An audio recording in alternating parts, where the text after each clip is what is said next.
Hello तो friends, सभी को गुड मॉर्निंग्स। पिछले क्लास में हम लोग डिस्कस किए थे, पहले बायोकेमिस्ट्री का बताए थे उसका इंट्रोडक्शन। दूसरी बार में उसका हम लोग बताए थे बायोकेमिस्ट्री के बारे में डिटेल्स इंट्रोडक्शन किए। उसके बाद फिर हम लोग कार्बोहाइड्रेट एक टॉपिक चूज किए थे। फिर टॉपिक में से हम लोग कार्बोहाइड्रेट के भी बारे में बता दिए थे कि क्या होता है कार्बोहाइड्रेट। उसके बारे में उसका टाइप्स के बारे में भी डिस्कस किए डिटेल्स बाय डिटेल्स। पिछले क्लास में हम लोग डिटेल्स तैयार कर चुके हैं। आज जो है हम लोग को अब आगे टॉपिक था हमारा फंक्शन ऑफ कार्बोहाइड्रेट्स। तो हम लोग फंक्शन ऑफ कार्बोहाइड्रेट्स के बारे में आज जानेंगे। तो किस तरह से यानी कार्बोहाइड्रेट्स का क्या फंक्शन है हमारे बॉडी में या अदर जगह में या इंडस्ट्रियल्स में या किसी भी पर्सन में कार्बोहाइड्रेट्स का क्या महत्व है, उसी के बारे में आज हम लोग स्टडी करेंगे। तो सबसे पहले हम लोग देखेंगे कि फंक्शन मतलब उसका कार्य कैसा है, उसी के बारे में आज पूरा लिखे हुए हैं कि फंक्शन ऑफ कार्बोहाइड्रेट्स यानी उसका काम कैसे कर रहा है। तो पहला जैसे फंक्शन लिखे हमने, it is a dietary source of energy for all organism.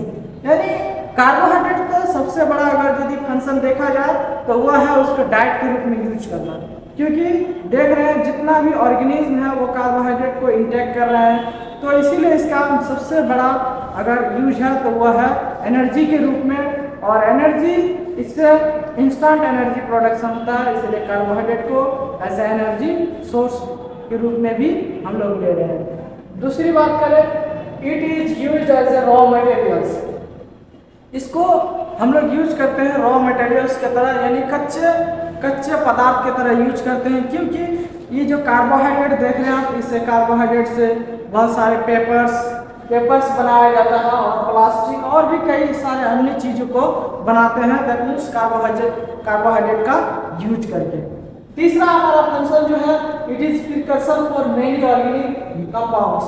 Precursor that means इस चीज़ का हम लोग उपयोग करते हैं। प्रीकर्सर दैट मीन्स कोई भी चीज़ को प्रोडक्ट को बनाने के लिए, ऑर्गेनिक कंपाउंड्स को बनाने के लिए पहले हम लोग कार्बोहाइड्रेट्स का यूज करते हैं। इसलिए प्रीकर्सर यानी पहले, इससे पहले यूज होता है कुछ ऑर्गेनिक कंपाउंड्स के पहले, जैसे कि आपका फैट्स हो गया या फिर एमिनो एसिड्स हो गया। ये दोनों के पहले यूज होता है क्या, वही कार्बोहाइड्रेट्स यानी प्रीकर्सर के रूप में। चौथा पॉइंट जो है हमारा, it act as a storage.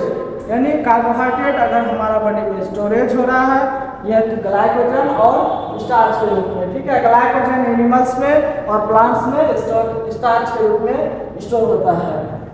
और पांचवा पॉइंट जो है, एज ए एंटीकोगुलेंट। एंटीकोगुलेंट मतलब एंटीकोगुलेंट, देखो कोगुलेंट मीन्स होता है कि ब्लड को, जो हमारा शरीर में ब्लड है उसको जमने में मदद करता है, वो कोगुलेंट होता है। तो ये जो होता है हमारा ब्लड को जमने नहीं देता, यानी कार्बोहाइड्रेट एंटीकोगुलेंट के रूप में भी काम करता है हमारा बॉडी में। ये एक्ट एज ए एंटीकोगुलेंट की तरह काम करता है, यानी ब्लड को जमने नहीं देता है। जैसे कि हेपरिन, हम मान लीजिए देखते हैं कोई ब्लड को चढ़ाया जाता है, जो उसको पैक रहता है, पैक ब्लड आता है, तो उसमें क्या डाला होता है, हेपरिन। यानी दैट मीन्स वह ब्लड को जो है जमने नहीं देता है, कोगुलेंट नहीं होने दे रहा है, वही है एंटीकोगुलेंट। इसी तरह से आपका ये पांचों पॉइंट क्लियर होता है। और आप लोग इस वीडियो को ज़्यादा से ज़्यादा शेयर कीजिए और कमेंट कीजिए, लाइक कीजिए और हमारा चैनल को सब्सक्राइब कीजिए। और वीडियो में कोई भी डाउट हो तो बेहिचक आप लोग कमेंट कर सकते हैं, और आगे वीडियो आने के लिए उसका इंतज़ार कीजिए। Thank you.